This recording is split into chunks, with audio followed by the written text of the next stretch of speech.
gave you this song. I will live for you.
Everybody needs to work every day to make the daily bread, and what we're really supposed to be doing is also serving the Lord.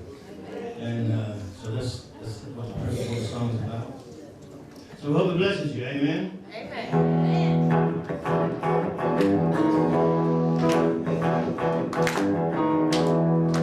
Yeah, put your hands together.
him what to do.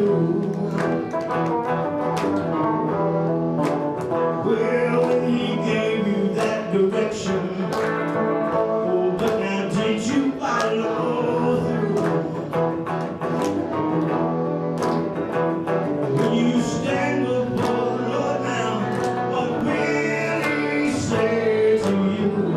He's gonna tell me, come on and get a good paper, sir.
Happy birthday to me.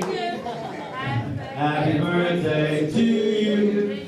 Happy birthday, God bless you. Happy birthday to you.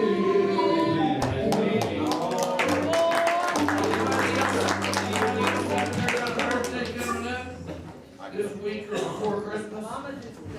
Okay, Sandra, who's your mom? Been serving Lord for 70 years. 70 years. Girl's mom, she's gonna have a party this evening, huh? She don't know.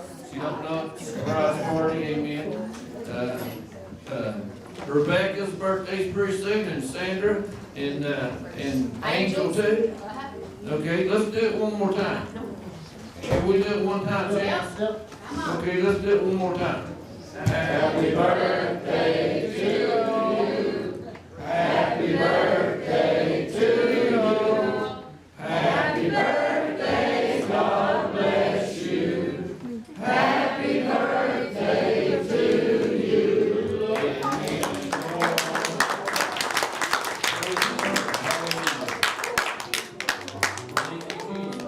I don't think Thomas runs a whole lot, so, because I don't want to trip if he does. Praise the Lord. We'll get him to that stage one of these days. Hallelujah. Praise the Lord. Keep serving God. Hallelujah. Come on up here. You know, the reason I had Jimmy do that song is because this week I heard a testimony of a couple of social workers, a law minister and a social worker. This gentleman was an alcoholic, and he was reaching out for help. This guy, he was, you know, he testified, witnessed that he's an alcoholic. Anybody been there? How many alcoholics in the house? Okay. Now we're ex-alcoholics, isn't we? Okay. Ex-alcoholics, okay. But So these, a preacher and the social worker went to witness this guy, and they were talking, started talking, and the guy, you know, the social worker asked the guy, so you're an alcoholic? He said, yeah, I'm an alcoholic, I drink all the time. He said, well, you drink at work? He said, well, no, I don't drink at work. So they went on talking and kept on the conversation. He was testifying, telling them what was going on and how bad he was, his health was falling away and everything. And so about 30 minutes, 45 minutes went on in the conversation, and the social worker asked him, said, do you drink at work? He said, no, I don't drink at work, you know. So the conversation went on. He was telling him about he needed to get in some kind of program and everything, and get over, recover from the alcoholism and do whatever he needed to do. And the conversation was about to end, so the social worker was standing there, and the pastor was standing there, and talking to the guy. And about 2 hours into the conversation, the social worker said, do you drink at work? He said, no, I done told you 2 times that I don't drink at work. He said, well, it just occurred to me that you need to go to work for the Lord. Because if you don't drink at work and you work for the Lord, that's a 24/7 job. So that'll help you quit drinking. So if you got any problems, go to work for the Lord. He'll work all them problems out. Because a relationship with Jesus Christ is not a 8 to 5. 5 days a week. It's 24/7. It's a relationship with the Lord. Thank you, Jesus. Amen. Praise the Lord. Let's you want to open for prayer. Let's pray this afternoon. Father, we thank you so much for the ability to be here, Father, for the ability to spend time with you, to focus on you, Father, to gather together as brothers and sisters with our intentionality of our heart towards you, Father. We just ask you, guide me today, use me as a vessel, Father, and just continue to be with those that can't be here today, Father, and just open our ears and our hearts and our thoughts towards you, Father, and just give us the ability to be in your presence this morning, this afternoon, Father. We love you so much. In your Son's holy name, amen. Amen. Praise the Lord. We're going to be in Genesis 37 this morning. If you guys would like to turn your Bibles. You know, it's a blessing to be here today. Not just to preach, but to be here. And it's one growing up around this church, watching the foundation of the church through my grandfather, I never thought would happen. There's nothing in my childhood that had ever occurred to me that one day my gift, my blessing, would be the opportunity to be a vessel, to be up here. Amen. Amen. It's a change in my perspective. And that's what we're going to be talking about this morning, this afternoon. We're going to be talking about change. And I want to thank the members of my congregation that are here this morning as well for joining us down here. It's a pleasure.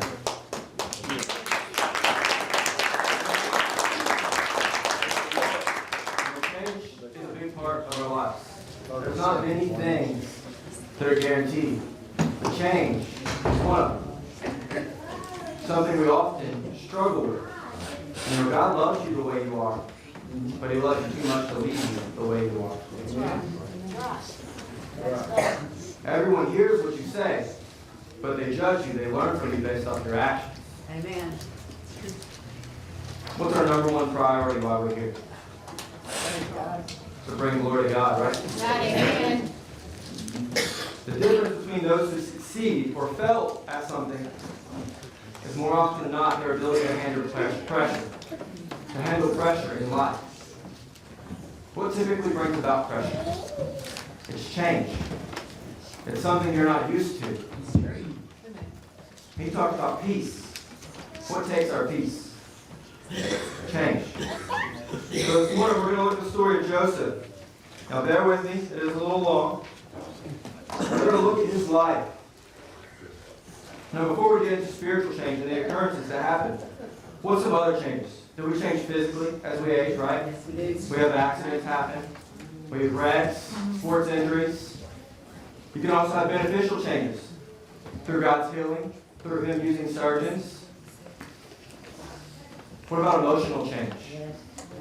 Especially in this time of the season. The days get shorter.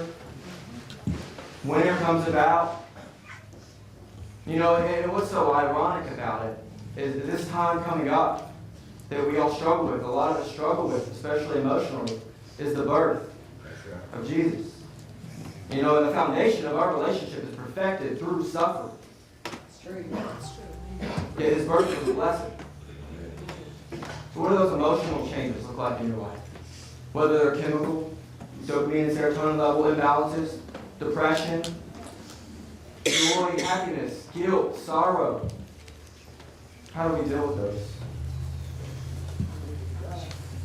Because Jesus is the same yesterday, same today, and the same tomorrow. Amen. And if we're abiding in Jesus, which means to be constant, to stay within, how do we do that if we're not the same? So as we look at Genesis chapter 37 this morning, it says Jacob lived in the land of his fathers, sojourning in the land of Canaan. These are the generations of Jacob.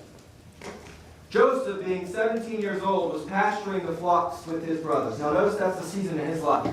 He is pasturing flocks, sheep. That is his job. At 17. He was a boy with the sons of Bela and Zilpah, his father's wives. And Joseph brought a bad report of them to their father. Now in today's world, that'd be called a snitch, right? We would look down upon him with his heart focused on God, being a vessel. We would call him a snitch. It says, now Israel loved Joseph more than any of his other sons, because he was a son of his old age. Now I want you to think about that for a second. We all have families here. Whether or not they're their blood or brothers and sisters in Christ. We all know that favorite child, that favorite grandson, that favorite sibling. How has that made you feel as you've grown? What was your thoughts upon them because of that? And it says he made him a robe of many colors. But when his brothers saw that their father loved him more than all his brothers, they hated him and could not speak peacefully to him. Now that's something that happens to all of us. When there's someone in our lives that we do not like, anything they do annoys us. Amen. Anything. It can be as simple as them arguing with us and them taking our pen could make us angry. Now notice, was his brother's heart focused on God? Or was this emotion brought about because of jealousy? It says, now Joseph had a dream. And when he told it to his brothers, they hated him even more. Now, as we notice throughout Joseph's stories, he's a dreamer. That's his gift. That's his calling. Again, he was being a vessel. And his best friends, what should be his best friends, his brothers, turned against him because of what he was doing. Hear this dream that I have dreamed, he said. Behold, we were binding sheaves in the field. And behold, my sheaf arose and stood upright. And behold, your sheaves gathered around it and bowed down to my sheaf. His brothers said to him, are you indeed to reign over us, or are you indeed to rule over us? So they hated him even more for his dreams and his words. Then he dreamed another dream and told it to his brothers and said, behold, I have dreamed another dream. Behold, the sun, the moon, and the 11 stars were bowing down to me. But when he told it to his father and to his brothers, his father rebuked him and said, what is this dream that you have dreamed? Shall I and your mother and your brothers indeed come to bow ourselves to the ground before you? And notice, based off his response here, it was probably a response made in anger. You notice, he says, and his brothers were jealous of him, but his father kept the saying in mind. Although his father in his time didn't agree with it, he still thought about it. Because what does God say do? He says, test everything. Amen. It says, now his brothers went to pasture their father's flock near Shechem. And Israel said to Joseph, are your brothers pasturing the flock at Shechem? Come, I will send you to them. And he said to him, here I am. So he said to him, go now, see if it is well with your brothers and with the flock, and bring me word. So he sent him from the valley of Hebron, and he came to Shechem. Now, for those of you who don't know, it's about a 50-mile journey he made. Walked, or on camels. Regardless, he didn't have a car. It took him a while. A 50-mile journey. And a man found him wandering in the fields, and the man asked him, "What are you seeking?" "I am seeking my brothers," he said. "Tell me, please, where they are pasturing the flock." And the man said, "They have gone away, for I have heard them say, 'Let us go to Dathan.'" So Joseph went after his brothers and found them at Dathan. They saw him from afar, and before he came near to them, they conspired against him to kill him. They premeditated to kill their own brother. It wasn't an action made out of passion. They premeditated to kill their own brother. So you know God was pulling at their heart, because they had time to think about their actions. And it says, they said to one another, "Here comes this dreamer. Come now, let us kill him and throw him into one of the pits." They called him by his gift, by his calling. "Let us kill him and throw him into one of the pits. Then we will say that a fierce animal has devoured him, and we will see what will become of his dreams." But when Reuben heard it, he rescued him out of their hands, saying, "Let us not take his life." And Reuben said to them, "Shed no blood. Throw him into this pit there in the wilderness, but do not lay a hand on him." Do not lay a hand on him.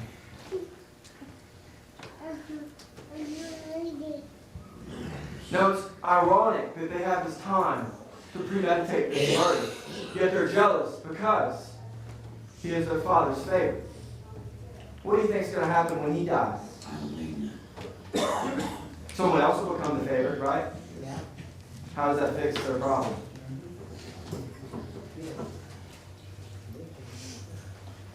And they took him, and they threw him into a pit. The pit was empty. There was no water in it. Now imagine if this is you. You've been thrown into a pit, so you've experienced a fall, so it probably didn't feel great. There's no water. Your brothers, who are your friends, have betrayed you. Think about the emotional change, the physical change, and he's alone. The spiritual change. It says, then they sat down to eat. They sat down to eat. They had no remorse. And looking up, they saw a caravan of Ishmaelites coming from Gilead, and with their camels bearing gum, balm, and myrrh, on their way to carry it down to Egypt. Then Judah said to his brothers, "What profit is it if we kill our brother and conceal his blood? Come, let us sell him to the Ishmaelites, and let us not our hand be upon him. For he is our brother, our own flesh." They want to take it out of their own hands. They're doing the same thing the governor did with Jesus. They're washing their hands of this sin. And his brothers listened to him. Then Midianite traders passed by, and they drew Joseph up and lifted him out of the pit, and sold him to the Ishmaelites for 20 shekels of silver. They took Joseph to Egypt. When Reuben returned to the pit and saw that Joseph was not in the pit, he tore his clothes and returned to his brothers and said, "The boy is gone, and where shall I go?" Then they took Joseph's robe and slaughtered a goat and dipped the robe in the blood. And they sent the robe of many colors and brought it to their father and said, "This we have found. Please identify whether it is your son's robe or not." They're playing coy here. And he identified it and said, "It is my son's robe. A fierce animal has devoured him." Joseph is without doubt torn to pieces. Then Jacob tore his garments and put sackcloth on his loins and mourned for his son many days. All his sons and all his daughters rose up to comfort him, but he refused to be comforted and said, "No, I shall go down to Sheol to my son in mourning." Thus his father wept for him. Meanwhile, the Midianites had sold him in Egypt to Potiphar, an officer of Pharaoh, the captain of the guard. He's being sold from person to person as a piece of flesh. Skipping over to 39 here, talking about Joseph and Potiphar's wife. It says, now Joseph had been brought down to Egypt. So he's been moved. He's in a different part of the land from where he was born, where he was raised. He's probably never left farther than, that area that he grew up in. And now he's in Egypt. He's surrounded by strangers. He's in captivity. He's now a slave. He goes from being the favorite child to someone that is nothing. It says, now Joseph had been brought down to Egypt, and Potiphar, an officer of the Pharaoh, the captain of the guard, an Egyptian, had brought from him the Ishmaelites who had brought him down. The Lord was with Joseph. The Lord was with Joseph. Yes. The Lord was with Joseph. And he became a successful man. And he was in the house of his Egyptian master.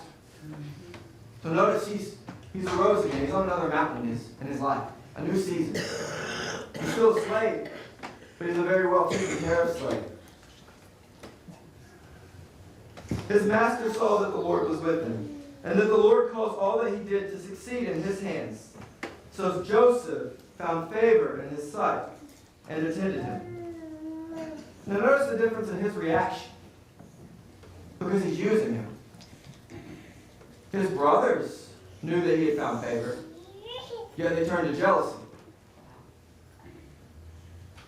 Now because he could be used by this man, his favor is counted as a blessing. So Joseph found favor in his sight and attended him, and he made him overseer of his house, and put him in charge of all that he had. From the time that he made him overseer in his house, and over all that he had, the Lord blessed the Egyptian house for Joseph's sake. The blessing on the Lord was on all that he had, in house and field. So they left all that he had in Joseph's charge, and because of him, he had no concern about anything but the food he ate. He trusted. He leaves all of his possessions in someone else's care. How many people would you do that in your life? Or you make sure to lock the door the moment they leave? How many people would you give that much trust to? Now Joseph was handsome in form and appearance. Notice he's blessed yet again. And after a time, his master's wife cast her eyes on Joseph, premeditated, and said, "Lie with me." But he refused and said to his master's wife, "Behold, because of me, my master has no concern about anything in the house, and he has put everything that he has in my charge." His initial reaction is to focus on the man and he's taking care of his things. He is not greater in this house than I am, nor has he kept back anything from me except you, because you are his wife. How then can I do this great wickedness and sin against God? And as she spoke to Joseph day after day, he would not listen to her, to lie beside her, or to be with her. Now this is temptation in his life. This is a trial. Yet his heart is focused on God. Because we know he's a man. We know what he probably wanted. But his intentionality, his focus is upon God in this trial of his life. But one day when he went into the house to do his work, and none of the men of the house were there in the house, she caught him by his garment, saying, "Lie with me." But he left his garment in her hand and fled, and got out of the house. And as soon as she saw that he had left his garment in her hand and fled out of the house, she called to the men of her household and said to them, "See, for he has brought among us a Hebrew to laugh at us. He came in to lie with me, and I cried out with a loud voice. And as soon as he heard that I lifted up my voice and cried out, he left his garment beside me and fled and got out of the house." Now notice he's blessed, he's handsome, he looks good. In the moment, she can't have that blessing. What does she do?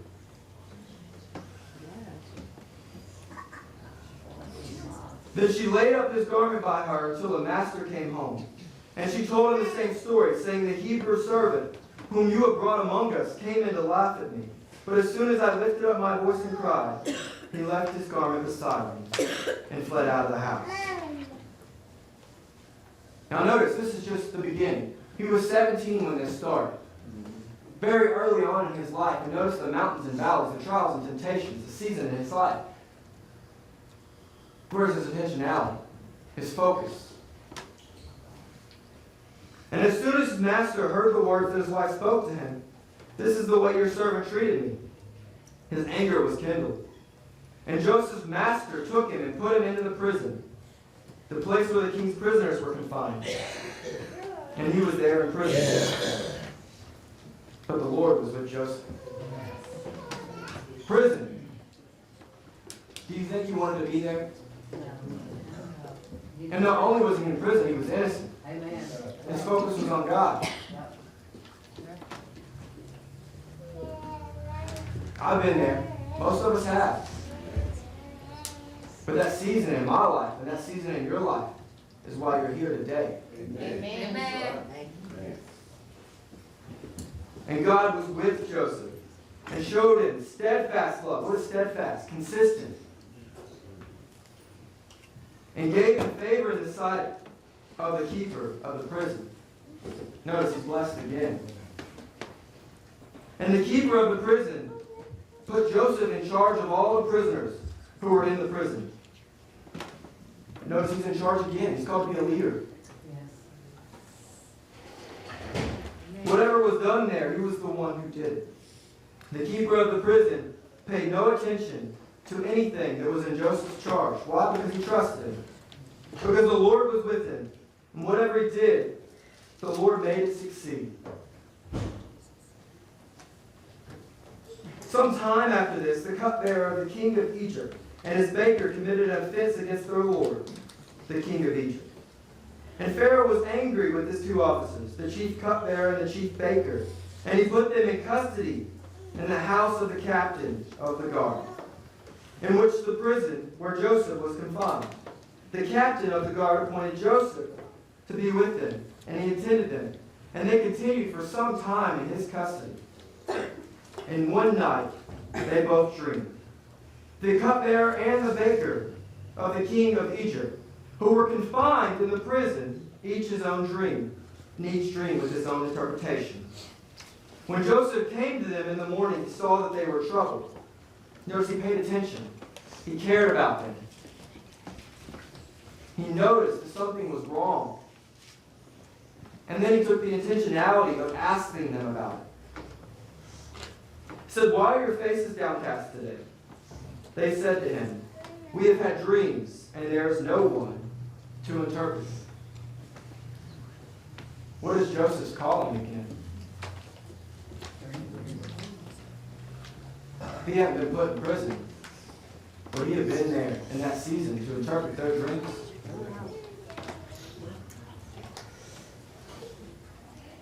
Do not interpretations belong to God? Please tell them, Joseph said. So the chief cupbearer told his dream to Joseph and said to him, "In my dream there was a vine before me, and on the vine there was 3 branches. And as soon as it budded, its blossoms shot forth, and the clusters ripened into grapes. Pharaoh's cup was in my hand, and I took the grapes and pressed them into Pharaoh's cup, and placed the cup into Pharaoh's hand." Then Joseph said to him, "This is its interpretation. The 3 branches are 3 days, and 3 days Pharaoh will lift up your head and restore you to your office. And you shall place Pharaoh's cup in his hand as formerly, when you were his cupbearer. Oh, remember me when it is well with you, and please do me the kindness to mention me to the Pharaoh, and so get me out of this house. For I was indeed stolen out of the land of the Hebrews, and here also I have done nothing that they should put me into this pit." That's an affirmation of his calling, is it not? Amen. When the chief baker saw that the interpretation was favorable, not that it was correct, but was favorable, he said to Joseph, "I also had a dream. There were 3 cake baskets on my head, and in the uppermost basket there were all sorts of baked food for Pharaoh. But the birds were eating out of the basket on my head." And Joseph answered and said, "This is its interpretation. The 3 baskets are 3 days. And 3 days Pharaoh will lift up your head from you and hang you on a tree. And the birds will eat his flesh from you. Will eat his flesh from you. He didn't ask Joseph to interpret the dream because the dream was correct. This was in the same timing. Those 3 days had not come about. Yep. He asked him because it was favorable. What could he do for him? And on the 3rd day, which was Pharaoh's birthday, he made a feast for all of his servants and lifted up the head of the chief cupbearer and the head of the chief baker among his servants. He restored the chief cupbearer to his position, and he placed the cup in Pharaoh's hand, but he hanged the chief baker, as Joseph had interpreted to him. Yet the chief cupbearer did not remember Joseph, but forgot him. Now God's sovereign, right? Yes, he is. So if it was Joseph's time to get out of prison, don't you think that cupbearer would have remembered? Amen. That's true. Good. After 2 whole years, 2 years,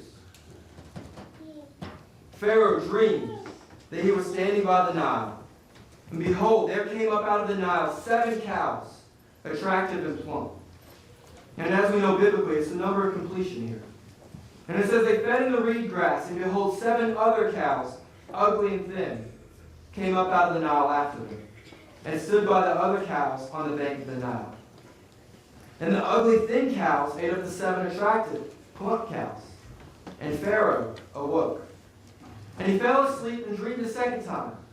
And behold, 7 ears of grain plump and good were growing on one stalk. And behold, after them sprouted 7 ears, thin and blighted by the east wind. And the thin ears swallowed up the 7 plump full ears. And Pharaoh awoke, and behold, it was a dream. So in the morning, his spirit was troubled. Now notice his spirit's troubled. Again, showing God's sovereignty. How many dreams do you have in a single night? How many days during the week do you dream? Do you go see someone to interpret them on a daily basis? No. Yet his spirit was troubled. And he sent and called for all the magicians of Egypt and all its wise men. Pharaoh told them his dreams, but there was none who could interpret them to Pharaoh. No one that had Joseph's call. Then the chief cupbearer said to Pharaoh, I remember my offenses today, when Pharaoh was angry with his servants and put me and the chief baker in custody in the house of the captain of the guard. We dreamed on the same night, he and I, each having a dream with its own interpretation. A young Hebrew was there, a servant of the captain of the guard. When he told him, he interpreted our dreams to us, giving an interpretation to each man according to his dreams. And as he interpreted to us, it came about. I was restored to my office, and the banker was hanged. Now notice, in due time, he remembers him. In due time. Not the 2 years earlier when Joseph wanted to be out of prison. Then Pharaoh sent and called Joseph, and they quickly brought him out of the pit. And when he had shaved himself and changed his clothes, he came in before Pharaoh. And Pharaoh said to Joseph, I have had a dream, and there is no one who can interpret it. I have heard it said of you that when you have had a dream, when you hear a dream, you can interpret it.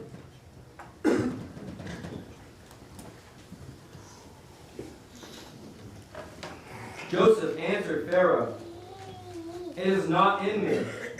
God will give Pharaoh a favorable answer.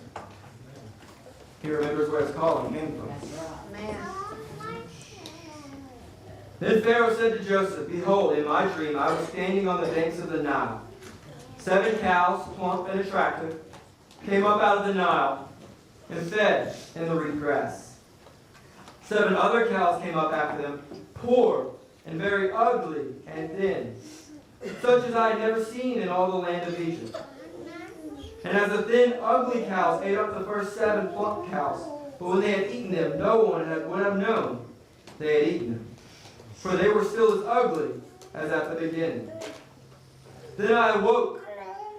I also saw in my dream 7 ears growing on one stalk, full and good. 7 ears withered, thin, and blighted by the east wind sprouted with them. And the thin ears swallowed up the 7 good ears. And I told it to the magicians, but there was no one who could explain it to me. Then Joseph said to Pharaoh, the dreams of Pharaoh are one. God has revealed to Pharaoh what he is about to do. The 7 good cows are 7 years, and the 7 good ears are 7 years. The dreams are one. The 7 lean and the ugly cows that came up after them are 7 years. And the 7 empty, blighted by the east wind, are also 7 years of famine. It is as I told Pharaoh. God has shown to Pharaoh what he is about to do. There will come 7 years of great plenty throughout the land of Egypt. But after them there will arise 7 years of famine, and all the plenty will be forgotten in the land of Egypt. The famine will consume the land, and the plenty will be unknown in the land by reasons of the famine that will follow us, for it will be very severe. And the doubling of Pharaoh's dreams means that the thing is fixed by God, and God will shortly bring it about. Now therefore let Pharaoh select a discerning and wise man, and set him over the land of Egypt. Let Pharaoh proceed to appoint overseers of the land, and take 1/5 of the produce of the land of Egypt during the 7 plentiful years. And let them gather all the food of these good years that are coming, and store up grain under the authority of Pharaoh for food in the cities, and let them keep it. That food shall be reserved for the land against the 7 years of famine that are to occur in the land of Egypt, so that the land may not perish through the famine. This proposal pleased Pharaoh and all his servants. And Pharaoh said to his servants, can we find a man like this in whom the Spirit of God? Then Pharaoh said to Joseph, since God has shown you all this, there is none so discerning and wise as you are. Now do you think when Joseph was talking to the Pharaoh, he was wanting him to choose another man? No. Focusing on God, being a vessel, heartfelt intention towards God doesn't mean you can't have blessings in your life. Skipping ahead to 42, it says, when Jacob learned that there was grain for sale in Egypt, he said to his sons, why do you look at one another? Now notice this is Joseph's father. And he said, behold, I have heard that there is grain for sale in Egypt. Go down and buy grain for us there, that we may live and not die. So 10 of Joseph's brothers went down to buy grain in Egypt. But Jacob did not send Benjamin, Joseph's brother, with his brothers, for he feared that harm might happen to him. Thus the sons of Israel came to buy among the others again, for the famine was in the land of Canaan. Now Joseph was governor over the land.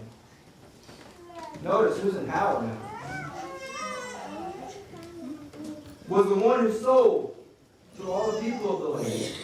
And Joseph's brothers came and bowed themselves before him with their faces on the ground. Bowed before him. Joseph saw his brothers, and he recognized them. But he treated them like strangers and spoke roughly to them. Where do you come from, he said. They said, from the land of Canaan to buy food. And Joseph recognized his brothers, but they did not recognize him. And Joseph remembered the dreams that he had dreamed of them. And he said to them, you are spies. You have come to see the nakedness of the land. They said to him, no, my lord, your servants have come to buy food. We are all sons of one man. We are honest men. Your servants have never been spies. He said to them, no, it is the nakedness of the land that you have come to see. And they said, we are your servants, our 12 brothers, and the sons of one man who was in the land of Canaan. And behold, the youngest is this day with our father, and one is no more. One is no more. Now, if they despised him, if they were jealous of him, if they thought he was long gone, would he even in their thoughts be a brother anymore? So why bring him up? But Joseph said to them, it is as I said to you, you are spies. By this you shall be tested. By the life of Pharaoh, you should not go from this place unless your youngest brother comes here. Send one of you and let him bring your brother while you remain confined, that your words may be tested, whether there is truth in you. Or else by the life of Pharaoh, surely you are spies. And he put them all together in custody for 3 days. On the third day, Joseph said to them, do this and you will live, for I fear God. If you are honest men, let one of your brothers remain confined where you are in custody, and let the rest go and carry grain for the famine of your households. And bring your brother, your youngest brother, to me, so your words will be verified, and you shall not die. Now notice the first thing he does when his brothers come to see him. He doesn't make a very favorable action. He doesn't make something that's beneficial to them. Although he knows who they are. Yet he doesn't harm them. He thinks about it. What does it say? He fears God. Yes. Do you think it's an action he wanted to make? Truly. No.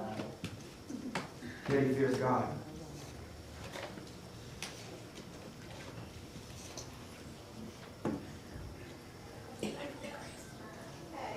And they did so.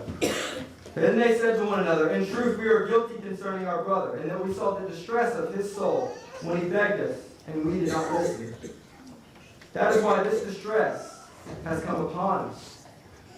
Now notice they remember their premeditated actions. Yes. They remember how they felt.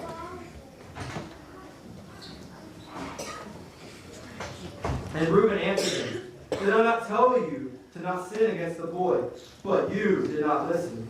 So now there comes a reckoning for his blood.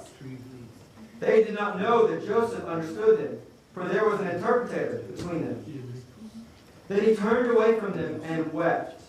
And he returned to them and spoke to them, and he took Simon from them and bound him before their eyes. And Joseph gave orders to fill their bags with grain, and to replace every man's money in his sack, and to give them provision for their journey.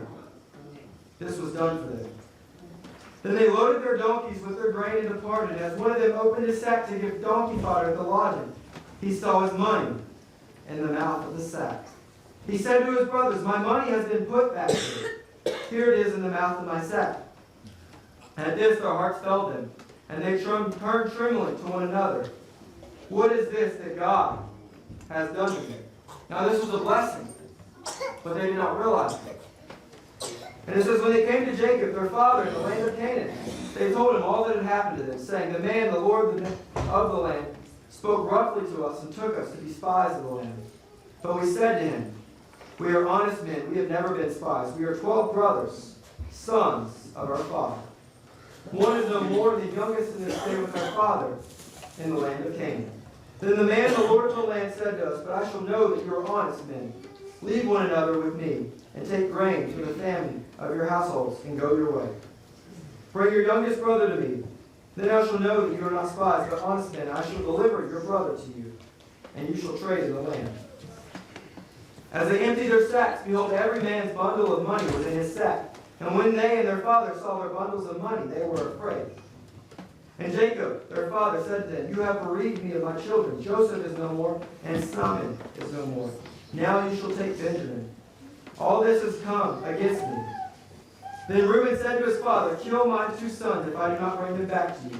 Put him in my hands, and I will bring him back to you. But he said, my son shall not go down with you, for his brother is dead, and he is the only one left. If harm shall happen to him on the journey that you are to make, you will bring down my gray hairs with sorrow to show. Now he makes another decision out of fear. You notice he kept Benjamin because of fear, and yet he doesn't because of fear. Now as this story continues, Joseph's brothers return. Then his father comes to see him after many, many years. And I want to ask you, do you think if Joseph wasn't where he was, his family would have survived? No. We struggle with change in our lives. In seasons we don't look favorably upon. Amen. Can it always be sunny and 75 out? Or does the plant need water? Does seasons have to change? Think about adaptation for a minute. Think about animals, camouflage, night vision. Think about the birds when they migrate south in the winter. Do you think they want to leave their homes? They adapt to change. Simple-minded animals can adapt to change. And I think a big eye-opener to change and what it means for our life and realizing God's sovereignty is not living in faded glory. What do I mean by that? When you start a fire, right? Everyone here has been around a fire. When you start a fire, what is the hardest part? The coals, the foundation. And as you get away from that fire, what do you feel? What do you see? Smoke, right? You lose that warmth. You see it often with businesses. You know, businesses. You look at Sears. Who would have thought 20 years ago Sears would have went out of business? You look at marriages. That foundation, that honeymoon period, it's great. But as you grow, as the years go past, husbands, do you keep opening the door for your wives? Or do things change? And do you fall apart? Or do you grow closer? Do businesses continue to adapt, to continue to grow? You know, all of these things we give with glory, they begin with blessings. But so often we look in the past, the faded glory, to the season we're currently in. It's like driving. When you're driving in your car, are you looking in the rearview mirror? Are you looking forward? Are you looking where you've been? Or are you looking where you're going? Amen. You know, perseverance isn't one big race. It's a million tiny little races. Amen. We've got to be present every single day. And so often when we're in seasons that we don't typically like, we look back to those seasons we found more favorable. It's true. You know, the fleshly nature of man will always want to relax, to take it easy, to find a resting place, and not be subject to the discipline of the Spirit that hungers and thirsts for God. Often, you know, we don't want to seek that daily application of spending time, studying the Bible, praying, being a part of what God wants to do in this hour. Especially when it comes to change that we won't want to be in. Right. You talk about Joseph going to prison. You think he wanted to be there? There's a reason we all have an individual, intimate relationship with God. We all have a different purpose. One that we can only serve. Amen. At this time, we'll ask Pastor David to come up here for altar call. Is God calling you to change in your life? To grow your relationship, to change your relationship, to have people in your life that are no longer there, to take people out of your life, to take a new job, to approach a situation in your life differently. Have you felt it for a while now, or for a short time? There's not many things that are guaranteed to change is one of them. And so often, we let that take our peace and our relationship with God. Let's not fade away to become dust. Let's live our lives burning out for the glory of God. That requires change. The best parts of our life are today, this moment right here.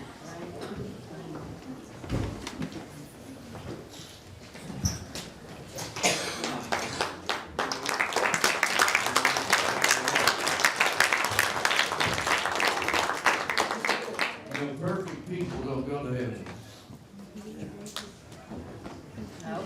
Perfect people don't go to heaven. Only forgiven people go to heaven.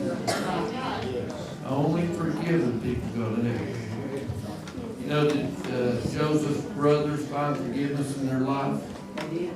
They found favor with God because they were chosen to have favor with God. You know, you're here today because you're chosen. You're chosen. You know, you can't have the peace of Christ without Christ. Amen. You can't have the peace of Christ without Christ. Let's all stand. Yeah. Go for you. We're gonna have a dinner here in a minute. You know, I have found that, you know, a lot of time altar calls don't really work. Because once you went to the altar, you don't wait on instructions. Dad, no. You don't wait on instructions because it doesn't end when you come to an altar. Listen to me, church. It doesn't. It's not a finishing place. The altar's not a finishing place. It's a beginning place. Amen. And the Lord gave me a message Thursday night that I'll not forget. I'll not forget this message the Lord gave me Thursday night. And it was just simple. It said, the Lord told me, said, eternity is too long. But listen to me. Eternity is too long to be wrong. Amen. Eternity is too long to be wrong. You're basing your decision on life today on Jesus Christ. But without Christ, without Jesus Christ, you don't have Christ. You can't have it both ways. You can't have the world and Christ too. Amen. John 3 said you have to be born again. Amen. You have to be born again. You know, I don't know where you're at in your walk, but I want you to keep this in mind as you go through life every day. What you're going to do in the morning, because eternity's too long to be wrong. Because you're in eternity now, and it's not going to end. It's not going to end. It's going to continue on forever and ever and ever.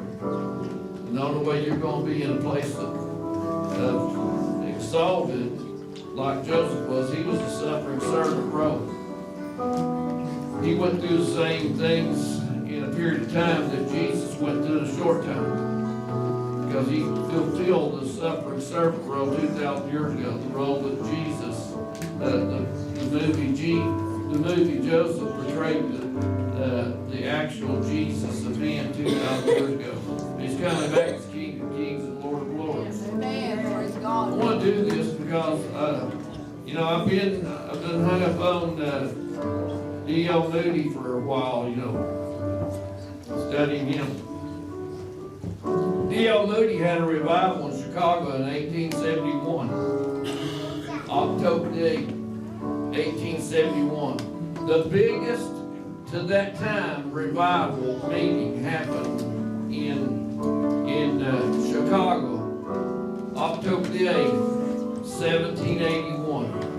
D.L. Moody closed and came to Donegal, and he said the revival had just started and it was going to go on for a week, and he said, I want you all to think about where you're going and what's going to happen to you without Christ. He said, I'm going to give you this week to think about it, make a decision, come back and come back to the revival and give your life to the Lord. And before he could finish the prayer that night, on October the 8th, 1871, the Chicago fire broke out. Over 100,000 people in Chicago lost their homes. 300 people lost their lives. And several of them were in that meeting. Several of them were in that meeting. And he left it questionable whether they were going to accept Christ. But think about it for a week. And D.L. Moody didn't make that mistake again. Because you need to nail it down today. Amen. Amen.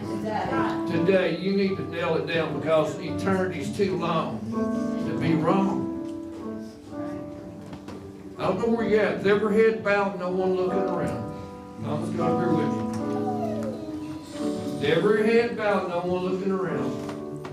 If you heard the message today about the trials that Joseph went through, the trials of life, you've heard that message.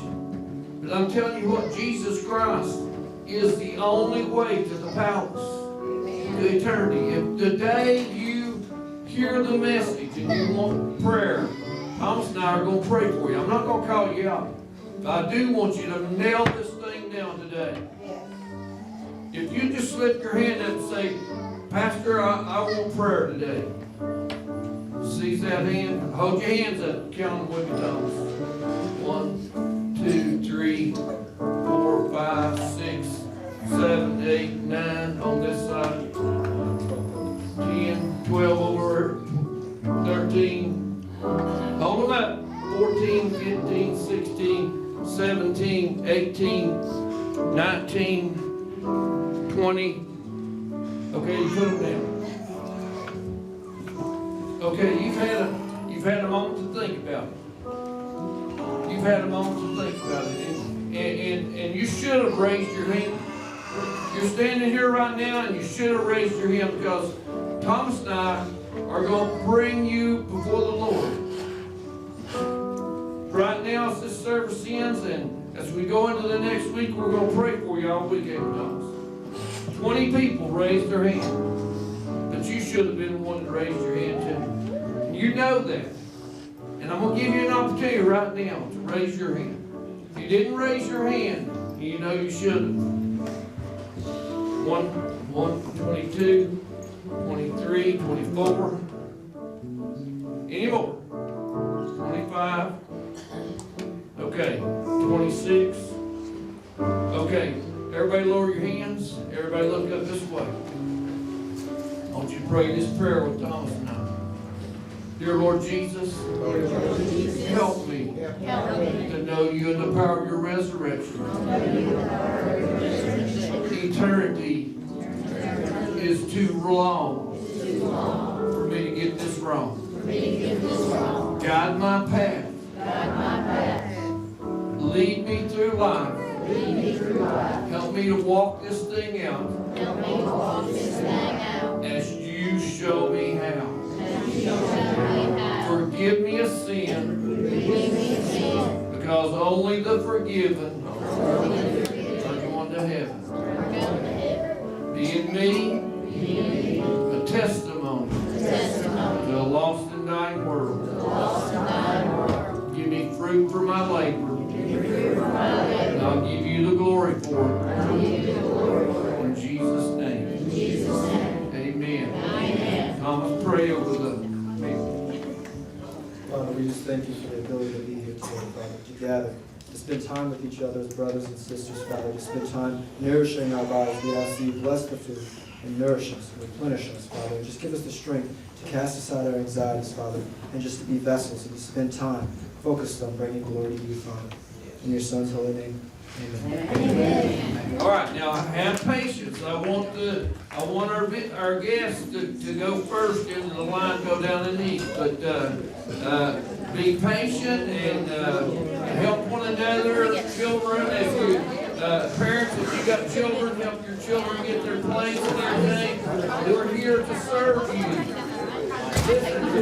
We're here to serve you. So you go on down to the fellowship hall and be patient. We'll all get